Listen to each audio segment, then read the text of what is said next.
For those listening to the podcast, this is take 2 with Zazie Beetz. Take 2. Yeah, we didn't record, but that's all good. Now we're gonna, freshen it up. Now we're gonna do it for real. I've got my Negroni. So obviously here's the thing. That's guys. the problem. Drink one podcast.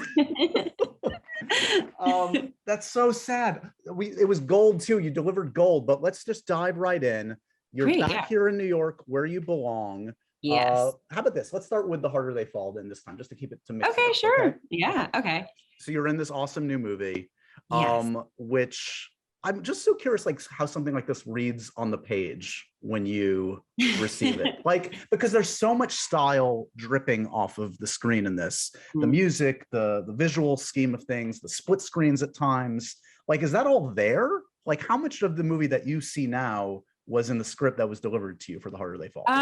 Well, in a way, I guess all movie making is like, you get some stuff in the script, but then the final product is always kind of a little bit of a mystery that reveals itself to you. But I think a lot of the style of The Harder They Fall was definitely written into the script, which is also an element that drew me to the film. James, who's our director, when I spoke with him after they approached me for Stagecoach Mary, I felt very clear, or it was very clear to me that he had a very specific vision, kind of how he wanted to shift the narrative around the Western and how it's going to look and sound. And particularly, he works very closely with Jay-Z and sort of all of the music ventures. And so James is an incredibly musical person. And so a lot of, I think he wrote almost all of the songs, or co-wrote at least almost all of the songs in the soundtrack and in the film. And he also wrote a lot of that into the script already. So you kind of feel that and see that was a part of it. And while we were shooting, he plays guitar. And so in rehearsals, he would be playing sort of mood music as we were going through stuff. And that's unusual. You don't usually get that. And then in between takes, we're often playing music and stuff. And, certain things as we were shooting it, I was aware like this was going to be in a split screen situation, where they were like, oh, this is what we're getting, this reaction so that we can like line them up and do this, blah, blah, blah. So yes, to a degree, but then, once it's all kind of puzzled together, it becomes something new, and it becomes, the script is just the blueprint for something much bigger and more vibrant. And so I had an idea, but of course, seeing it and feeling it and hearing it was definitely a different experience. But I liked that it was trying something different. And so I wanted to kind of be a part of that. Yeah, I mean, I always say I like the big swings, whether they connect or not. At least try for something, and this one does actually both tries for it and it connects. You're also in the company of this insane group of actors. Like every, if you're not into one, wait 2 minutes. Someone else amazing is going to pop up on screen. And you should be into all of them, from Jonathan Majors to Idris to Regina. Everyone is Delroy Lindo, of course. Yeah. Is it more intimidating to be on horseback or play a scene opposite Regina King and listen to like a monologue from Regina? I think acting alongside somebody, it's pretty nerve-wracking if you don't have like a good rapport, because I feel like honestly, everybody on this set was just so lovely. And particularly, I feel like Regina and I really created this like big sister, little sister sort of bond. And, as we were also working through our fight scene, her and I really sort of spearheaded the rehearsal process on that. There was just a lot going on set, a lot of COVID, and so we were kind of taking the charge on like making sure that scene would work out. And that really sort of, I don't know, was a really great bonding experience. And then everybody on set is just really great people. And so that element of sort of the fear, I think, got chased out pretty quickly. I will say though, in terms of the horseback riding, I did horseback ride sometimes as a kid. Not really, never like, I never took classes, but I would visit these farms and they'd be like dairy farms and stuff. And they had horses, and they would just like throw the kids on him, and and so I had that kind of thing already. So I was like, oh, I know how to do this. So you're not the actor that puts on the resume and lies about like, oh yeah, I can no, that sword and a gun was actually on my resume, and it was not a lie. I was always too scared to lie about stuff like that. I can. Is it? You mentioned we mentioned the music. Is it cool or lame to listen to a soundtrack from your own movie? Being that I listened to it yesterday, I think it's really cool. Cool. It's cool. Yeah, it's out on Spotify if you want to listen to it. It's great. A really great mix of people. Jay-Z, Lauryn Hill, Barrington Levy, just great group. Yeah, when in doubt about how to pick projects, just associate yourself with cool people. The thing is, it's okay to listen to the soundtrack. It might be lame to watch your movie over and over and over again. Right. But I'm not shading anyone who does that, but I'm usually a one and done kind of person. Right. But listen, maybe one day I'll meet my, my match and just be like, wow, I did a great job. I'm not going to catch you on the plane just tearing up watching your performance in Deadpool 2. No, I always love when people watch it though, and I like walk by them in the aisle and I'm like, It is funny to have like multiple movies on airplanes or something. And then you're like, I see myself. But anyway, why don't we talk about that? Let's move on. Well, let's no more about that. I mean, it strikes me, we haven't had this kind of like long form chat much, or at all, rather. I've talked to you a couple times in the last few years.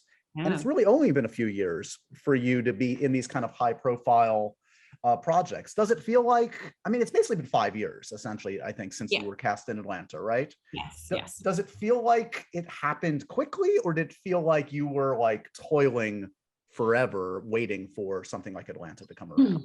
I feel like it happened very quickly. I booked my agent, and my first agent, and I got really lucky with who I ended up with. In September of 2014, and then I booked the pilot of Atlanta in June of 2015. Oh, wow. Yeah. And after that was picked up for, and that whole time I was working, like I had a day job and I was working full time. Around the time I booked the pilot, I had done another film and I had to quit my job in order to do the film. And I was like, well, let's see, I'm going to do this for the next month and then we'll see what happens after. I was like, I wanted to do the movie and I couldn't be at my job. And so I sort of took that leap and honestly was fully expecting to have to go back to serving. But in the meantime, we shot the pilot. I booked the pilot while I was shooting that movie. Mm-hmm. And that gave me a little bit more buffer because then I got paid for the pilot. And then when the pilot got picked up to series, that was starting top of 2016. And so that buffered me out. And then since then, it's been a go. So I will say I did feel like it was all very, very fast. And I felt, I think, emotionally definitely unprepared. Sorry, that's me. Let me put that on. Good. Disturb. And felt emotionally definitely unprepared, but then also incredibly fortunate and lucky and I don't know, kind of in awe of how quickly everything unfolded. So I do feel like, I definitely had my time where I was running around and working multiple jobs and doing short films and everything for free and, carrying around multiple outfits with me and doing my makeup on the train. And I was definitely, I had that experience, but I graduated from that very, very quickly. And initially I had wished for a longer time, but now, I'm really glad that I've had the experience I've had. And I think have also been able to become more comfortable in where I am right now in my work and, doubting less my place in the industry. I think I used to have really, really big, like, imposter syndrome in the yeah. And of course I still do, but I think it also happens with like getting older a little bit. I just turned 30, and I think it's just like a general sense of like just a little bit more confidence as I get older, and learning how to communicate. And I also feel like I don't know, as people also ask me to work with them again, then I'm like, oh, okay, maybe it was a good experience for them, and I think I need time to like get through those projects and be like, do they hate me? Do they not hate me? And I just didn't really know. And now it's just starting where I'm like, oh, okay, people do enjoy working with me and they want to work with me again. And so I couldn't have let them down that badly. And I shouldn't need that external validation, but I think all of us do to a degree want it. Sure. Maybe not everybody, but yeah. So I'm working on that. And I think I'm better than I was. But I've still always got room to grow always. Did you get when you get Atlanta, did you get like the momentous, like, I'm quitting my job, my final kind of like day job moment, like, go into the restaurant and be like, I just booked this awesome show with Donald Glover. No, because at that point I had already quit. So I had quit for this movie I did called Wolves by Bart Freundlich. And that was actually, quitting was sort of, I had tried to postpone. I tried to be like, can I take a month? Like, I cannot do both at the same time. And they were like, not happy about that. And so I was like, fine, I guess I gotta go. They were actually very, very bitter about me leaving, but I was like, so we named the restaurant? Which restaurant was it? I don't want to name the restaurant. The restaurant was really good food. You were at, I don't think it's around anymore, but I remember enjoying Cafe Mogador back in the day. Yeah, Cafe Mogador is still around. Is it not? Is it still around? I thought it was gone. Oh my God, is it gone? No, I don't think it's gone. Did I just name it? Okay, never mind. Okay. I don't think it's gone. I've worked at multiple places, by the way. So I'm not confirming or denying anything. Wants to be welcome in all places. Cafe Mogador, I think it's still there. I think my friend ate there like a week ago. Oh, okay. But great food if you ever want like Moroccan sort of style. But I quit, and they were very bitter about me leaving. And, but I left because I was like, this is what I want to be doing. And, if I need another job, I'll just apply and be a barista somewhere else or whatever. So, so I did that, and I didn't really know what was going to happen after, but in the meantime, I was still auditioning, and then I got the pilot, and that got me another check, as I said. And so, and when I booked the show, obviously, I was very excited about the like Donald Glover, Childish Gambino aspect, but none of us knew it was gonna. No, you never know. How can you? Yeah. Yeah. And also, it was also like just the pilot, right? So it hadn't been ordered to series yet. I don't think I was aware how many pilots don't make it. Like, I was lucky the first pilot I booked made it. Like, that's really lucky. And, I don't know, there's a reason I booked Domino. Like, I do often feel like I've had a very, I don't know how else to say this, but always growing up, I just always felt like things were going to work out. And I don't know if it's maybe because I'm kind of like, I feel like I have a loose grip on things. Like, I'm sort of very kind of like flighty, like not really committal. And I feel like I am good in like switching of plans and changing things and in like unsteady kind of situations. And so I feel like I don't know, I've always felt like I kind of, and I don't want to jinx anything, but I always felt like no matter what happened, I always ended up landing on my feet. And I wonder if that also applies to like the audition process. Like, so when you walk into an audition, even if it means a lot to you, do you kind of like, I wonder if that translates as like, not like I don't give a fuck, but like, I'll be okay. If I don't get this, I'll be okay. I do feel that way. Confidence. I actually really love auditioning, actually. that was almost, which I'm glad I did. I really enjoyed like going into a room and feeling like I'm going to just show them what I'm going to do. And just I just sort of would just like balls to the wall, just like do something and then leave and be like, all right. And after every audition, I would like buy myself a little treat or something. Like I was always very like, I'm just going to show them and then I'm going to leave and it'll be what it was. And I felt very free in that.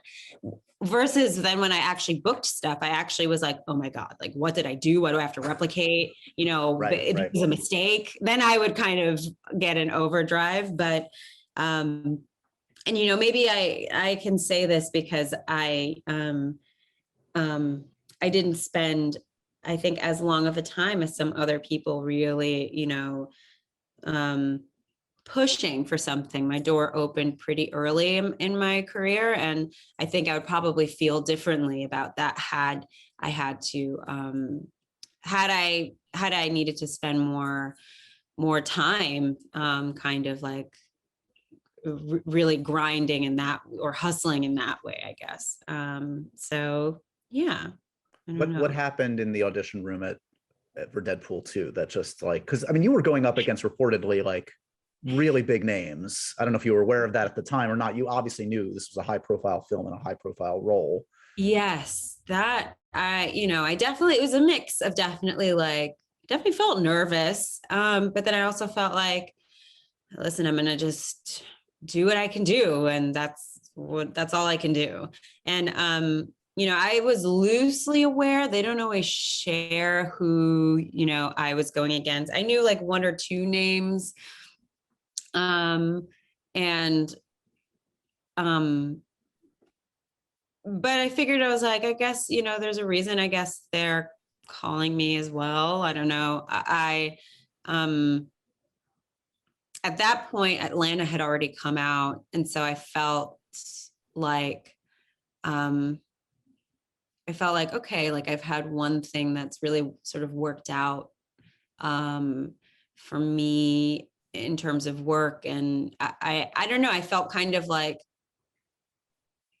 all right, like I did something great. Like other things are like icing or cherry on the sundae, you know? And so I think maybe that, I don't know if I don't really know, but,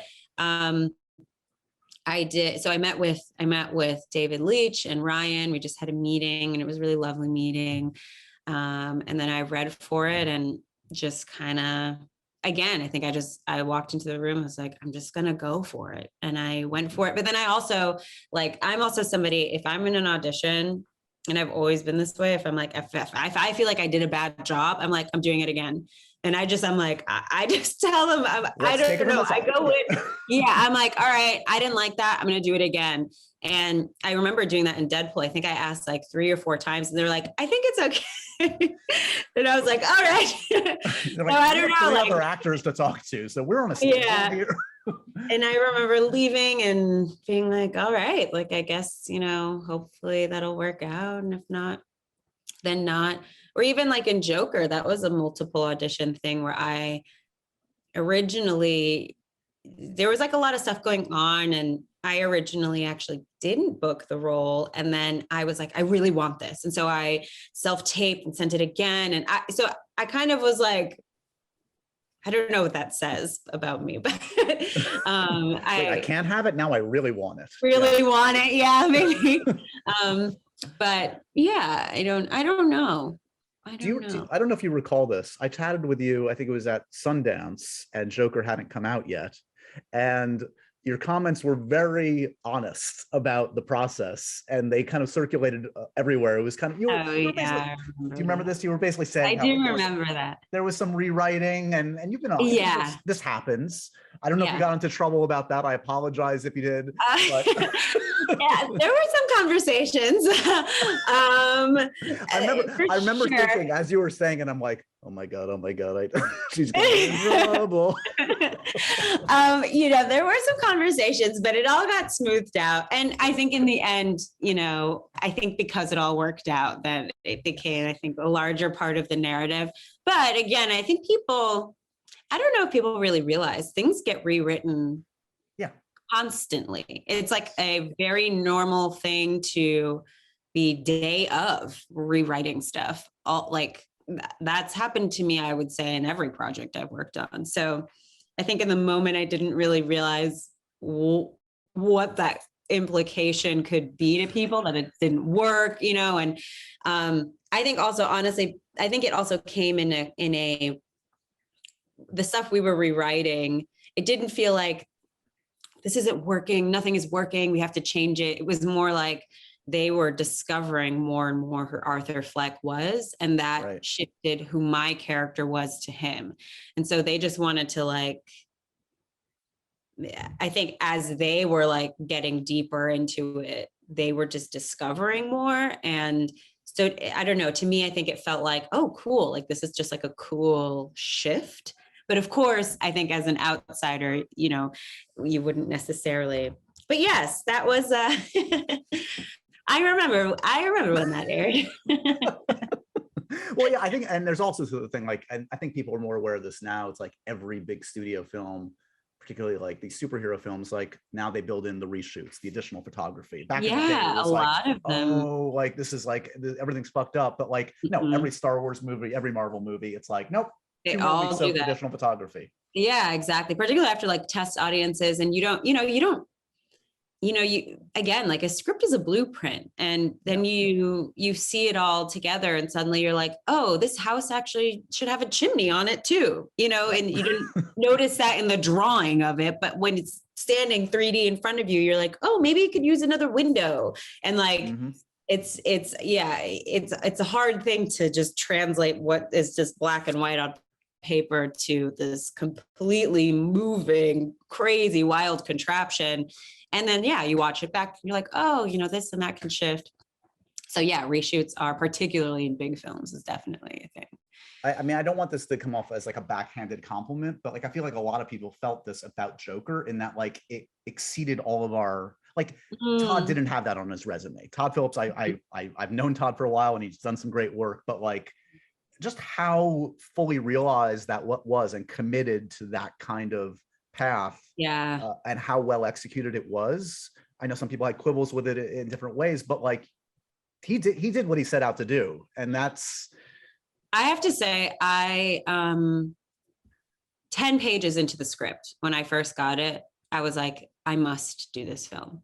I had zero, I don't know, reading the script, I was like, he knows exactly what he's doing. And I felt so confident. And I remember, or I don't know, the movie just honestly meant a lot to me. And obviously it's not about my character or anything, and my role is rather small in the film, but I think the journey of Arthur and sort of the other implications around society and sort of support and what that means, like it just really resonated with me, particularly at the time. Not that Arthur resonates with me, but like, you know, just kind of the thematics I just found to be interesting. And I remember getting on social media, some people being like, this is gonna not work, blah, blah. And I remember there was one person, I don't usually really comment, but one person I was like, I really think you're gonna like it. And then I remember when the movie came out, they wrote me back and they said, I remember when you said I was going to like it, and I saw it and you were right, I liked it. And I was like, oh my gosh. And I just felt, everything to me was there on the page. And I've found generally, if you have a really strong script, it works out. And if you don't have a really strong script, I've found it doesn't really work out. And that has been, I think, definitely my, like, I definitely feel I like to attach myself to projects that I feel like now where I'm like really, really confident in the script, or, whatever is being sort of tried for. Because it's the skeleton for everything, and you need the strong foundation. The few times I've had the honor of talking to Denzel Washington, the most oft repeated phrase he always gives in a conversation with me and others when you're talking about any potential project is, if it ain't on the page, it ain't on the stage. And he's just that is so true. And I think it takes a while to realize that, because you're always like, oh, you know, but this person's working, da, da, da. If it's not on the page, it really, where else is it going to come from? You know, like you really do need that. And I also feel like sometimes they'll be like, oh, we'll work on it. And then it doesn't usually happen, or I don't know, you know, but, you know, that being said, that's not always the case. So like there's examples where that didn't happen. Yeah, but they're few and far between. So where are you at in terms of, I know you're pestered with these kind of questions all the time, but I'm just curious, like the future for Domino, a potential future in another Joker film. Are you hearing rumblings on either front lately? Or are you kind of just like, if either happens, I'm around, but you know where to find me? Or yeah, I'd say more of that. So I don't know if anything's happening or not, but I would absolutely, if sequels for anything, or Domino and Joker specifically, I would love to revive Domino, and I would love to revive Sophie. So yes, call me if you have thoughts. I am around, and I am currently unemployed. So call me.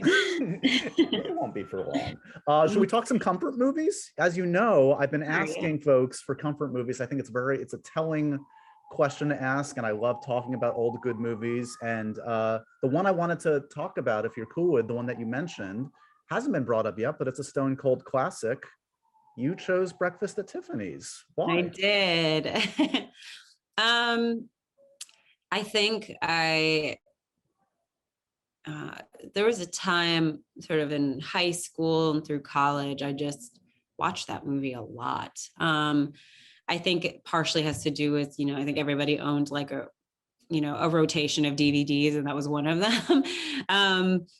But I think I felt very connected to the Holly Golightly character. Again, I think I mentioned before, I'm kind of this emotionally, this kind of like, I think I can be kind of non-committal, very, if you're not in front of me, very sort of out of sight, out of mind. Like, I feel like I'm very present with people who are here, but I'm like all over the place with my phone. And, you know, I'm always like, gosh, like, why don't I hang out with these friends more? Like, I love them so much. And then as soon as I'm gone, I'm like, oh, like, I don't know. I'm just sort of where I'm at and feeling, I think at the time I felt very like my freedom and my untethered self was what I valued the most. And not feeling bound by people, not feeling bound by anything. I still identify a lot with that, and wanting to just be in the world and see the world and have no one box me in, I guess, as she says. And I just really like, I think her character I just really resonated with her. And I think, you know, I also like a young woman who I love to dress up and I loved to play roles. And I felt like that's who she was as well. You know, pretending to kind of be these different people, trying, you know, to kind of keep these different identities separate. And I think I sometimes have had this as well, where like, growing up, I didn't really so much have like a big group of friends. I was always like at this table, just sort of all over, kind of like a floater. And I didn't really like integrating my family into my friends, or like my relationships into my family. Like, I just felt like I was kind of just like, I could be all these different people in a way. And I feel like Holly was like that. And the ending, for some reason, I just always felt so moved by it. I'd always cry every time. And I was just thinking of it now, like her like utter fear to be boxed, and to realize that love shouldn't be that. You know, obviously it's like, it's simplified in the film, and obviously there's, you know, issues with like the Mr. Yunioshi character and stuff Yeah, like that, which, you know, was very apparent to me, even as I watched it when I was younger and was cringy. But I think I really focused in on the Audrey Hepburn and her sort of like ethereal spirit, and me, I think, finding myself in that, and yeah, so yeah, I loved Breakfast at Tiffany's very much. It's an interesting film in that I feel like it transcends like whether you, I feel like a lot of people haven't even seen the movie, but feel like they know the movie, or they at least know that character. They know the iconic imagery. They know Moon River. Yeah, exactly. Moon River. And it's this New York story, you know, which obviously I identified with. I'm also very, very like into, I love period pieces. The other movie I suggested was Pride and Prejudice, which I love.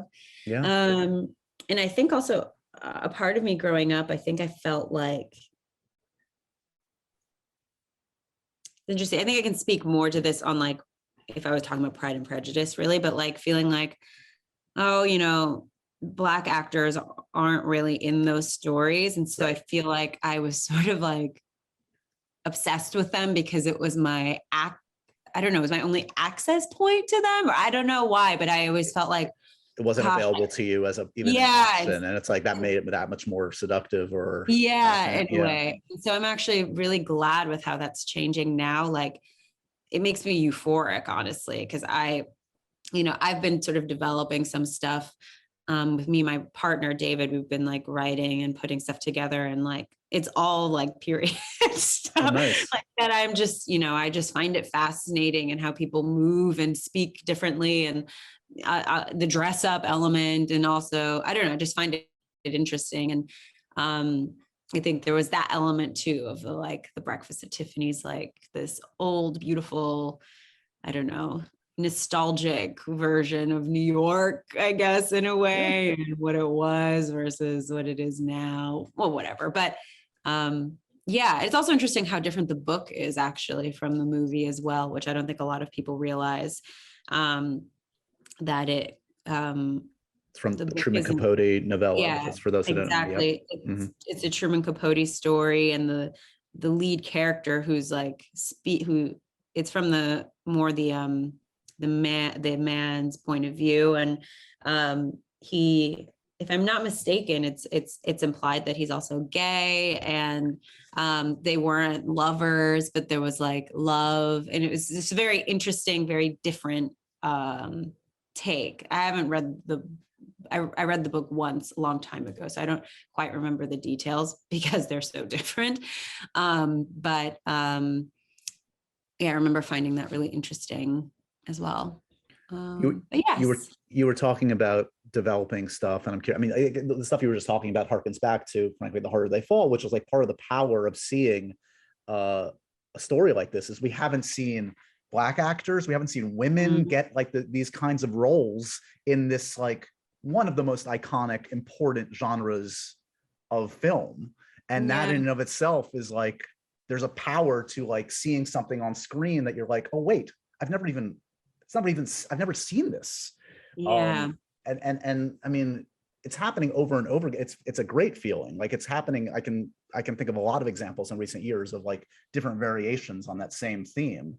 So it sounds like it's emboldening you and exciting you as you kind of develop your own material. Yeah, it definitely is. I'm definitely feeling very inspired by that. And also, I think I would have done it anyway. And now I'm like, oh, okay, like there's an audience for it.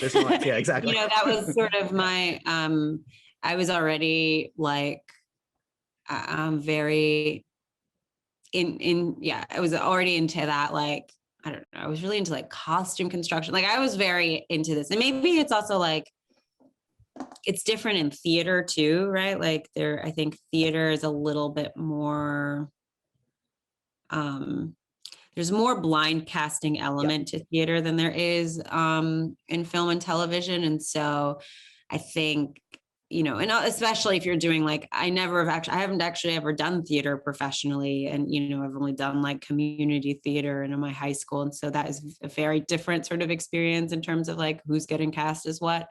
And so I feel like that, you know, itch was getting scratched in that way. And of doing things of like different time periods and, you know, Shakespearean and whatnot. And so I think I was already like, if I make stuff, that's what I'm gonna lean into. And luckily, I guess I'm not the only one. And so I'm very happy to see it. Meanwhile, on a different side of the coin of different kinds of projects, you have reteamed with David Leitch, sounds like. Bullet Train. Bullet Train sounds bananas. Like, just like from, I haven't seen like an image and anything, but just from the cast list and what I know, sounds like it's going to be pretty impressive. What can you say about? I don't know what I can say, but I think it'll be a good, fun ride, for lack of a better pun. And Brian Tyree Henry's in it as well, who, nice.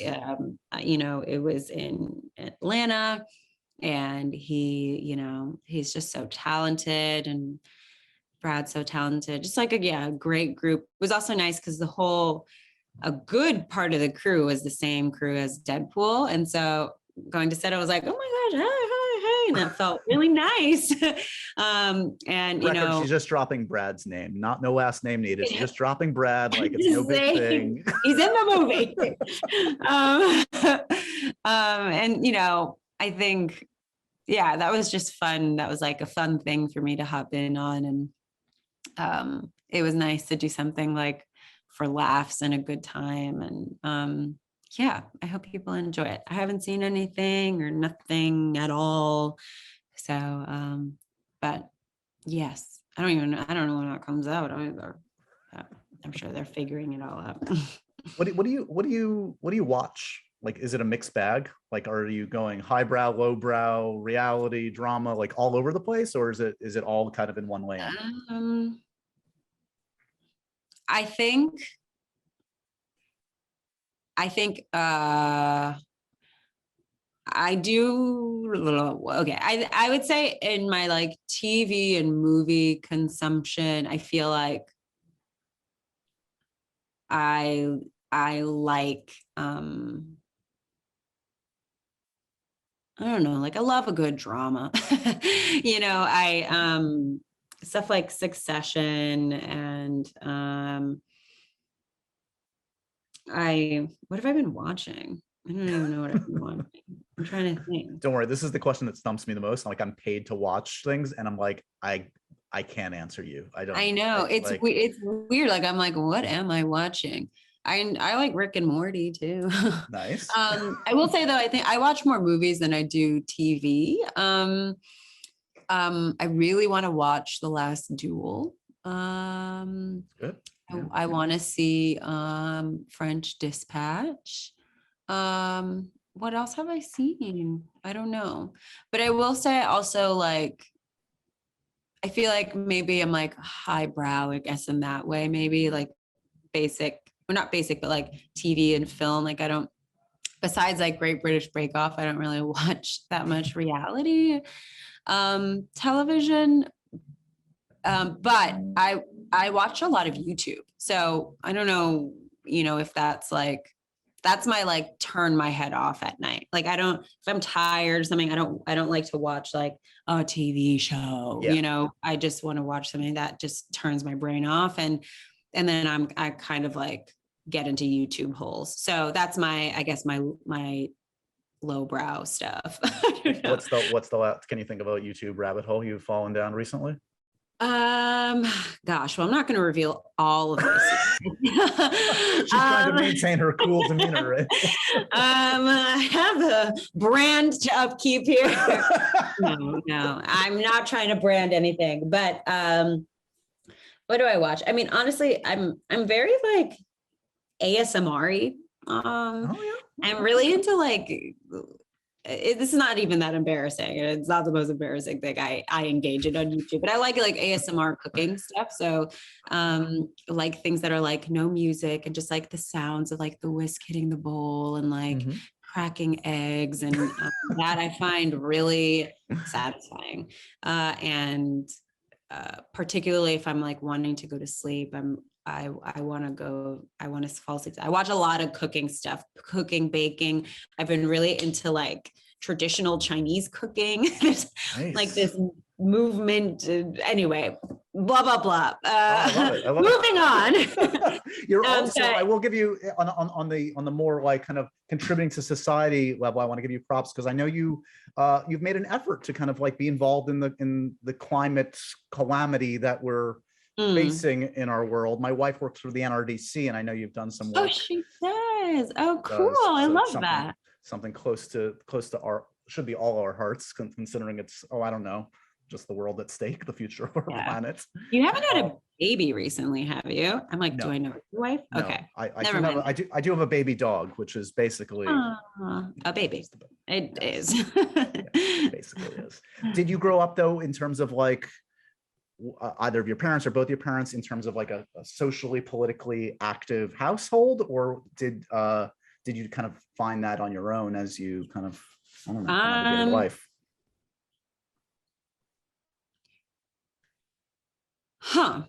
I would say my parents were socially and politically active in a way that, like, I think to a degree, like the average person is. I would say more my mom than my dad. Like I remember as a child, we went to like the Women's March in Washington, and, she was always very, she worked in sort of like the social work space. And so she was very about like empowerment of women and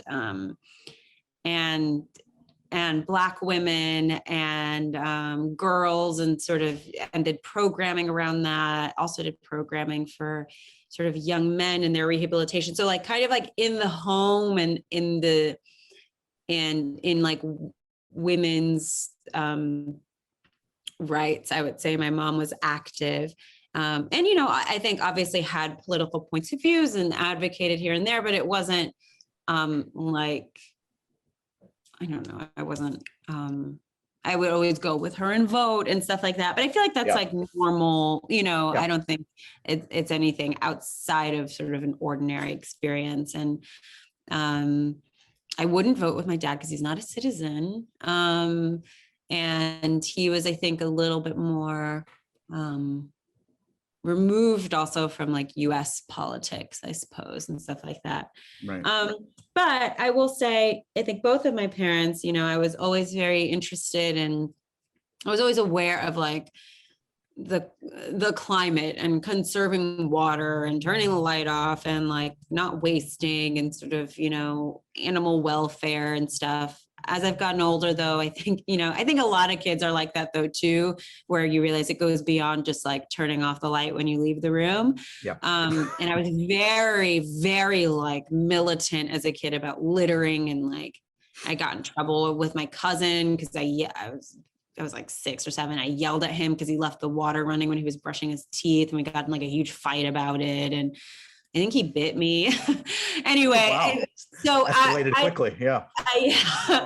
And I remember I was very like, that was, but I think that's again is like also like sort of the simplified child's point of view, or in high school even. Like I remember seeing people, they would like throw stuff in the halls. And I'm like, why?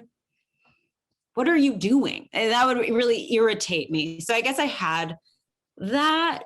The seeds were there, and now it's grown. But to be fair, I honestly, people often ask me if they think I'm like a political artist, and I don't actually think I am. I think that I just talk about things that are interesting to me or important to me, and I'm just trying to be myself. And I don't know if that, and I honestly, actually doing the show actually really puts me out of my comfort zone. And I'm like trying for something there. You know, I don't feel like interviewing people is really hard, as you know, and it takes like a skill set that I haven't trained for, you know, and I recognize I have a platform. And so I'm like, why not try to use it? My partner, David Risdall, really is kind of, I think he's like the producer of it. Like he like gets all the guests and he puts the whole thing together. I want to say it was really kind of his brainchild, and we like did it, you know, we made it happen together. But I think it's also good. Like I also like, honestly, I feel like I've learned a lot through the show, which has been so cool. Things I didn't know or realize, or even sort of the hope in it. Like there are people that are engaging and doing things, you know, and it, you know, to not focus just on the doom and gloom. Right. So yeah, but I don't know, maybe that does make me a political artist, but I've never had an interest in politics. I don't think that's my strong suit. Like I'm not a good public speaker. I'm like I'm very like, I feel very protective of my inner self. And like, I feel like to be, I don't know, you have to really put yourself out there. And so I guess I don't think of myself that way, but maybe I am, I don't know, but I do think it's a lot. I was going to say, I do think it's part of hopefully the prerequisites of just being a decent human in 2021 is to just have some awareness and participation and not focus just completely inwardly. It doesn't need to require, you know, being out on the front lines every day. There are different, you know, there are different ways to do it, but I mean, it's, you know. But, you know, I would actually love to be more engaged in the front lines. Like, I think I'm very, you know, honestly, like there's a lot of things that I'm interested in. And like, I've reached out to different organizations and like, how can I help? How can I do stuff sort of across the board, and like women's rights, reproductive rights, and like in climate and stuff. And the response I get all the time is post about it. And I'm always like, oh, like, yeah, you're like, that's not what I want to do. Like, I want to, and you know, maybe this is just me needing to self-motivate more. Like, I want to go, I want to like be with people, and like, I want to plant trees, and I want to like, I don't know, I want to be more sort of physically active versus feeling like my power is just my Instagram account. That just doesn't, I don't know, that just doesn't really calculate to me, but maybe it is that.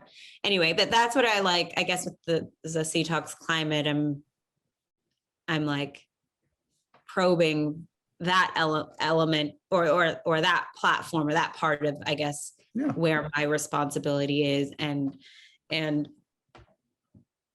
trying to, you know, I guess do a difference I can make in that way, I guess. All I would say is don't diminish what you're doing, because unlike me, I think you've recorded everything you've ever done on Instagram, and I forgot to hit record on the brilliant first. For those that want to know about Zazie's amazing background and fascinating background, we'll save that for the next conversation. Growing up in New York and Germany, we've left some on the table for the next. Didn't you get some on your voice memo thing? Yeah, though? but they're just gonna hear my end talking to myself. Oh, I don't want to tell them that story. We want it in your own voice. Don't worry. It's good to save some for the next chat. Congratulations on the new film, The Harder They Fall, on Netflix. I appreciate it. No, honestly, it's such a great piece of work in every respect. It's just like great movie making, great actors, a story worth telling. 2 thumbs up from me. And this has been great to chat today. Hopefully you didn't say anything incriminating. No, I hope not. Oh, well, I think my publicist is on here, so she'll let me know. If you hear like a 5-minute gap in the conversation, guys, you'll know there was something amazing there. There was something really bad. Thanks again for the time, and I'll see you around New York, hopefully. Thanks, Josh. And again, really nice talking to you. It's always really, honestly, a real pleasure. So thanks.